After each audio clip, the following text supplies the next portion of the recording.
Hey everyone, it is GDC 2024 here in San Francisco, which means it's been a little bit tricky to put together a traditional episode of Spot On.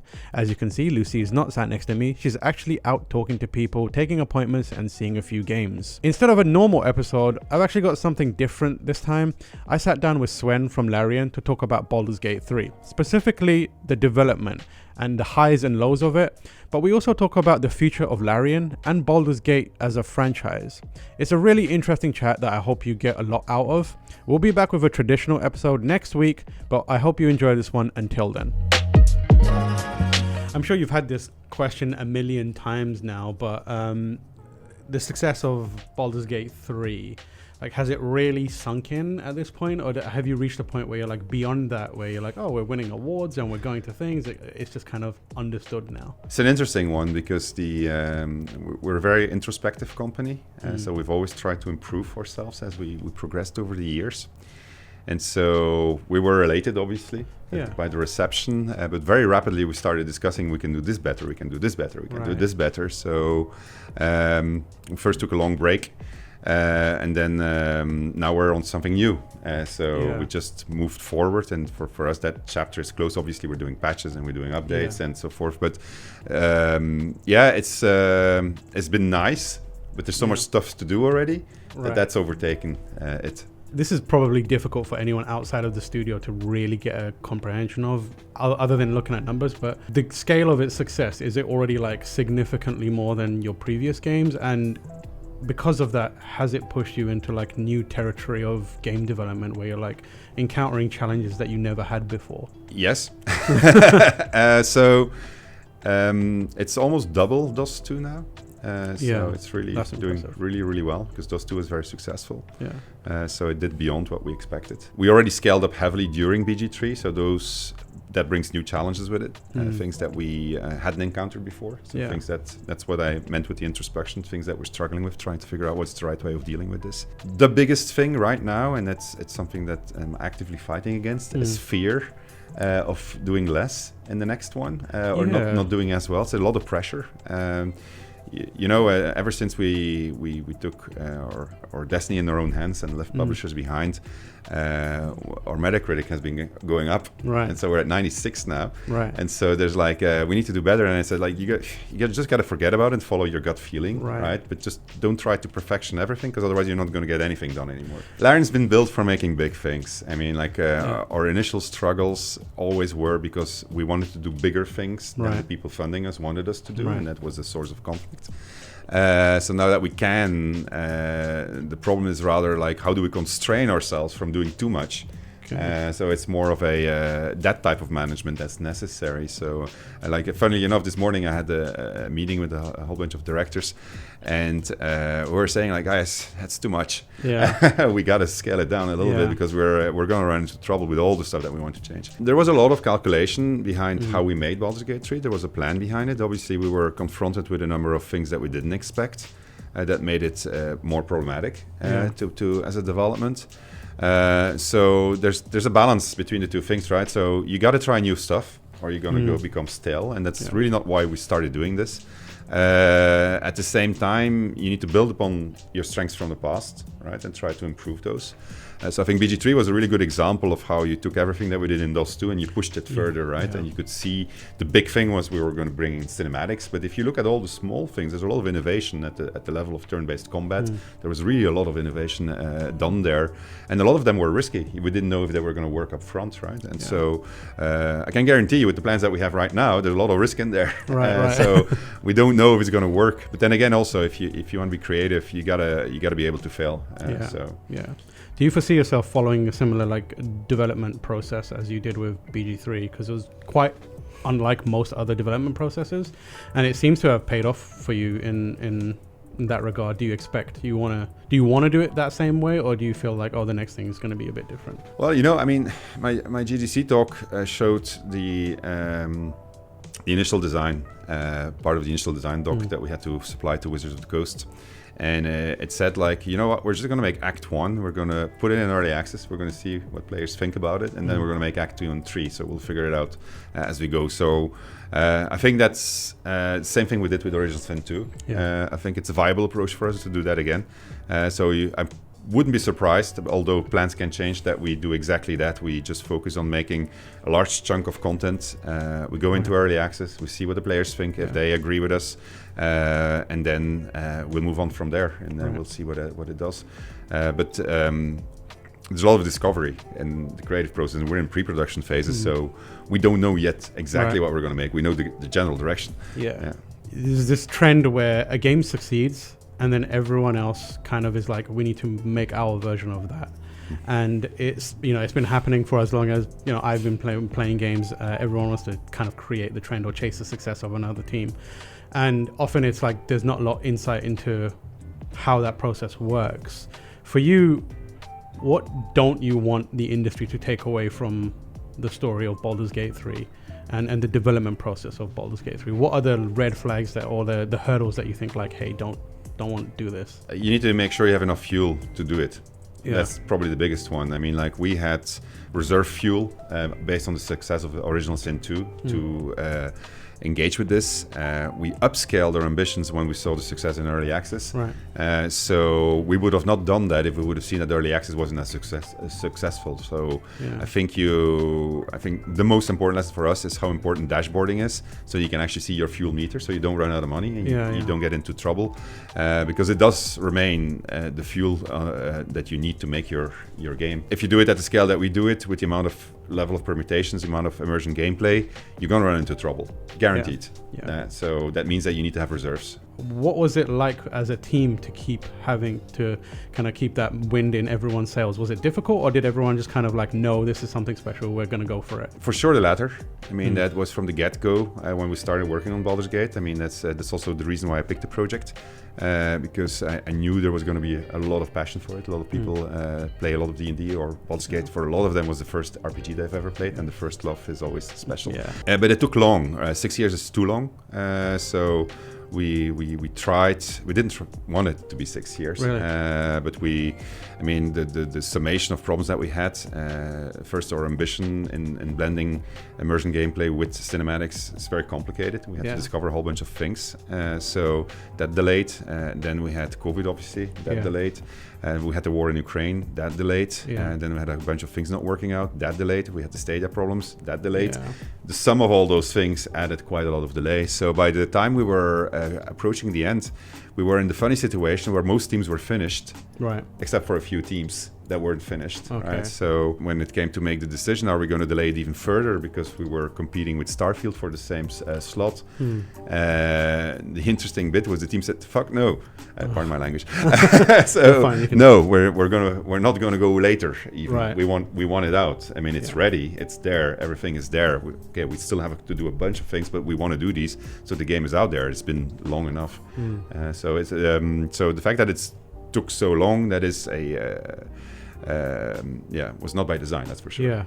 But it's better than crunching it. That's what I was going to say. Like, for you as a team, like 6 years, you identified as too long. What do you think is the right amount of time for you guys? I think if we could do something in 4 years, we'll be happy. I think we will ambition 3 years, but that only happened once. It was Original Sin 2. That was because it was really very mature, and the changes that we did were smart. This one was a quantum leap. We went from non-cinematics to cinematics. So that's a very high level of energy that you need to put into it.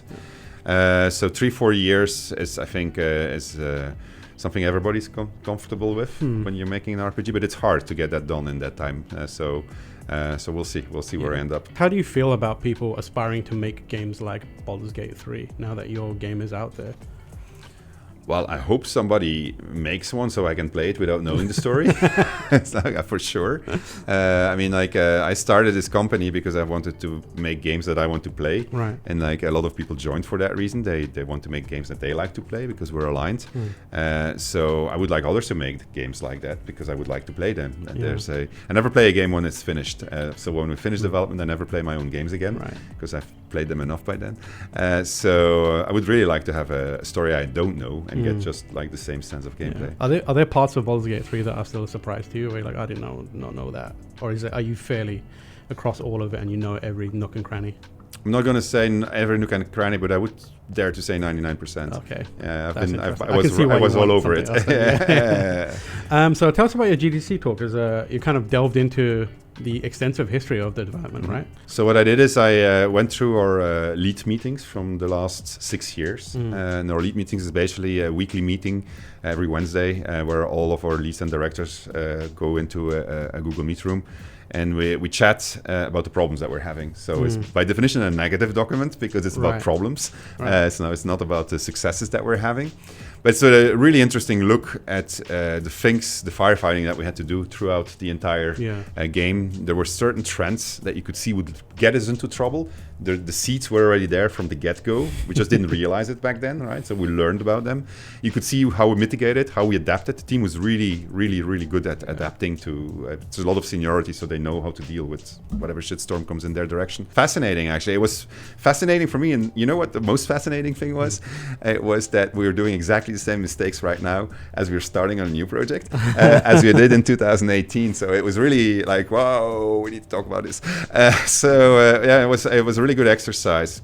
And so I just basically went through our journey from the get-go, from the very first moment that we talked to Wizards of the Coast, why we did this game, all the way to really almost in 3-act structure, including the Dark Night of the Soul of the creation of Baldur's Gate 3, because we had quite a journey. Of those fires, which one really stands out to you as being the one that you're most proud of, and also the one that you were like, damn, I wish that hadn't happened? Are there any of those? At the same time, like if I really... it has nothing to do with game development. It was getting our team out of Russia when the war started. I mean, like the way that our team ralied to help everybody. How did you do that? Like without, you know? We just essentially said, like, the moment it started, we said we need to close. We were there for 10 years. We need to get our people out. There was nobody that was in support of this war, so they wanted to all get out. We have people that have relatives and friends in Ukraine. We need to help them. So our entire operations team essentially went into incredible amount of work in terms of relocating, getting passports sorted out, trying to figure out what every day the laws were changing.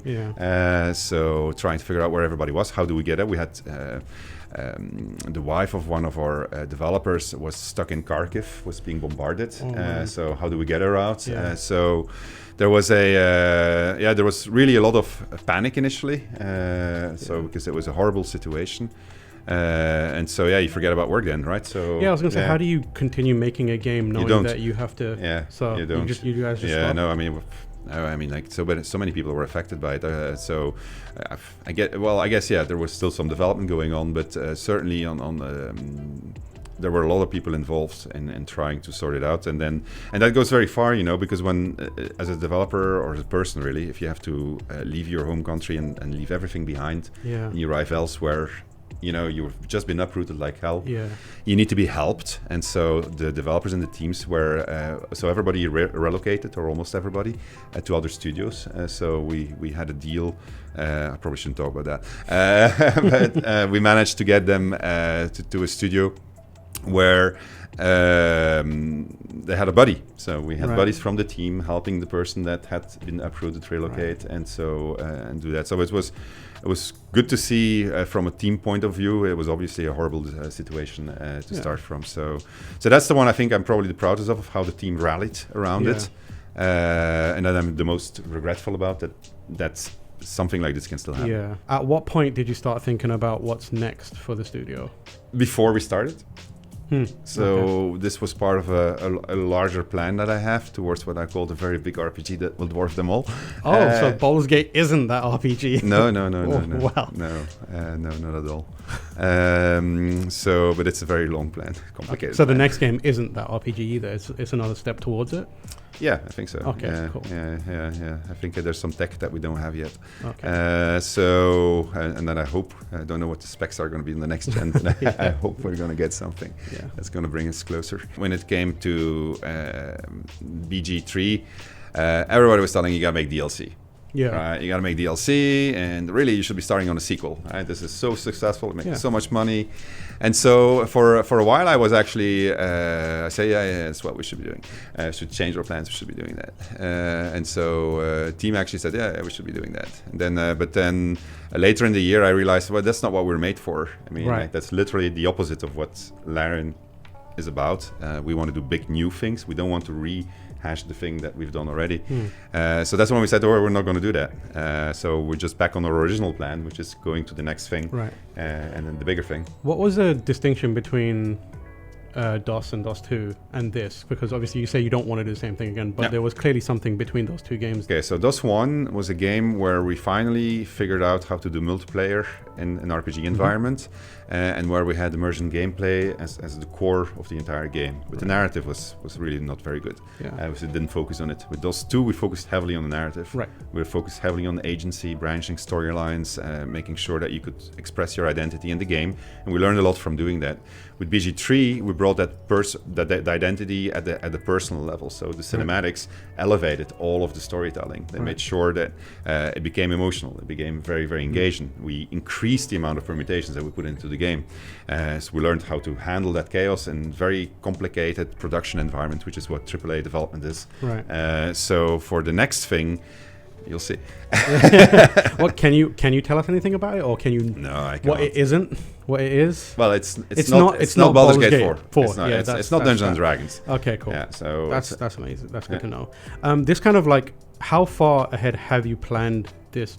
Because now that you talk about it in that way, I can see, each game is like an evolutionary step in the studio's capabilities, more than just, how do we make money or like be successful. When did that original plan come up, and how far into the future does it extend? Is there a point where you're like, by this year, that thing that I wanted to achieve should be done? So this really, I mean, like, so there were two moments. I think the bigger scope of things was during Original Sin 1. So I could see what was not good, but we didn't have the resources to do it. So I started thinking about how can we do it. I signed Baldur's Gate while we were making Original Sin 2, so I didn't know if we were going to be successful, but I knew that we were going to need something to leverage ourselves upon, because if we were going to go in a more expensive production values environment, we needed every single little bit of help that we could in terms of getting widespread attention, because we would need to sell more units to be able to pay for the development. So it was really during Original Sin 1. Before that, we were just struggling to survive. So we just went from game to game and really often fucking up. But that's game development is messy. I mean, like, we're always very ambitious, never about profit. Always went to the point that we didn't have any money anymore when we made our games, even here with BG3. So it really is about like just trying to make something really good. That you want to play, and I talked about that. I briefly talked about it. When I make a game, what I'm looking for is the thing that made me fall in love with games. Is that special moment of elation? You know, like it's gonna be good. You know, and it's rare. But when you have it, you're really happy, and that's the bit that I'm trying to get into our games. And with BG3, for a long time, I had that feeling. Like, when everything was going to fall into place, but I could see it. I said, I'm really happy. And I kept on, it was a mistake, by the way, that I made, because I kept on telling the team it's going to be so cool. And as a result of that, they didn't see the errors anymore, because they thought it was cool. And I actually had a developer tell me, like, I said, what did I do wrong? You weren't making noise. I said, what do you mean? You were saying it was cool. I said, well, you could see it wasn't finished. That's an interesting conundrum. Like, and it was really weird, because I was really positive about the game, and they wanted me to be negative about it, so they knew what to fix. So it was really funny. That's interesting. How far ahead do you reckon? Is it a 10-year plan? Is it a 20-year plan? I have a general sense of what I want to achieve. So, I mean, like, it'll adapt to circumstances, to technology, to Larian's situation, because I don't know where we are going to be X years from now, so it's very hard. Everyone right now is like, games, making games it's the worst time to be making games. Do you think it is the worst time to be making games? And is there a concern that things might not be able to accommodate the vision that you have in the future, given the path we're on now? So it's a really difficult question to answer because I don't have a crystal ball. I mean, obviously, right now there are a lot of people losing their jobs, so that's it's very upsetting, especially when it happens to you. For us, I had the equivalent in the sense like when publishers cut the money stream and I didn't have anything coming in anymore. It's a similar feeling. So we were very often very touch and go. So I don't wish that upon anybody. At the same time, you saw this happen before, specifically in 2009, which was one of our darkest days. When you had the economic crisis, the business model had changed also, because people were making lots of derivative work. Like there were 500 versions of My Little Pony that were being printed. I played 499 and millions of units were being sent out. At some point, just people didn't buy it anymore. All those cartridges came in. It caused disaster among the publishers at the time, who were just chasing the same thing over and over. So very similar to... And so what happened there then, however, was that it was very dark days. Lots of people lost their jobs. But then it created opportunities for plenty of other people. So you saw a whole bunch of studios that actually rose in the same period or I think you're going to see quite a lot of new studios form. Out of that, you will see a lot of gameplay. They will create job opportunities. People will land again. All the experience is very valuable. So I don't think people sometimes realize how much a company loses when somebody goes away. Because it's just the training, the onboarding, the tribal knowledge that is really, really valuable. When I see the people that are getting fired today, I'm saying like, it's impossible. Like I talked about this, Wizards of the Coast, they had a really large layoff. There's nobody left from my original room with whom we were making, you worked with those people, and you said there's so much knowledge about D&D here, and that's gone. It's just gone. So that's I'm not judging in any way, but it is. You can see that knowledge is out there. The final question I want to ask is, you've mentioned a bunch of times that you were basically, almost broke, done, and you have bounced back. What is the kind of mentality of the studio now? Do you still, I imagine, like having been through that so many times, you'd probably have the fear of that constantly being there. Are you past that point now where you're confident, you're like, we're good, we're going to be fine no matter what happens because of the successes? Or do you still have that this could fall apart at any moment mentality? No. So what you learn is to have fallback positions. So as we progressed, as the studio has been growing, I've been increasing our fallback positions. So if something goes wrong, I know exactly what I'm going to do. And if that goes wrong, I know exactly what we're going to do. So that was very much built in. And was also the reason why I knew when we took on Baldur's Gate 3, okay, we're going to be fine. But it remains really, really important. I can't stress it enough to have the dashboarding to see where you are. Like if you're going to travel across the North Pole with your car, you need to know how much fuel you have in your car, or you're going to freeze to death. Right. So that's the really important bit. It's knowing what you're doing, which is sometimes really complicated in something as messy as game development. So people should not underestimate the importance of the production departments that give you that dashboard reading. Take it from someone who's made a very big game that is very successful. Final question. What are you playing now? What are you excited about playing? I always ask that question to developers, because it's like we've shut ourselves in a room for 4 years to make this game. You've been gone for 6 years. I'm sure you played some games, but what are the games that excite you currently, either during the process of making development or now? So I've been playing Balatro a lot. Balatro is fantastic. If you're not playing Balatro, play Balatro. Coming to phones soon, which is a dangerous thing. I've been playing Discovering Vampire Survivors. Oh, nice. I hadn't played it yet, so I went on a holiday and I was playing Vampire Survivors the entire time. It's fantastic. And so we're trying to convince them to do something with Baldur's Gate, because there's a Vampire Survivors. So that should be cool. I've been trying to I bought a Lenovo Legion with the intention of installing Alan Wake 2 on it, because I still haven't played it, but I got region locked. Oh, what?